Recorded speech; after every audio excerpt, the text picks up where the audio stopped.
almost 53,000 students in the city of Manila, from elementary to high school.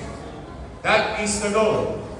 And as far as your Manila Health Department is concerned, manipat sa mga nanay, tatay, mga lolo't lola ko na naririto, in the past, under our watch, Manila Health Department always, most of the time, more than the target, achieve the target. Kaya palakpakan natin ang ating mga miyembro ng Manila Health Department.